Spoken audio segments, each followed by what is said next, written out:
You ask Tiger to solve. This deals with linear equations with one unknown. The final result is x equals 24. Let's solve it step by step. Group all constants on the right side of the equation. Subtract 6 from both sides. Simplify the arithmetic.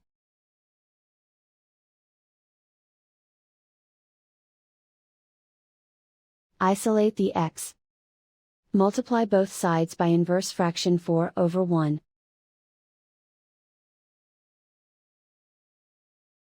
Group like terms. Multiply the coefficients. Simplify the fraction. Simplify the arithmetic.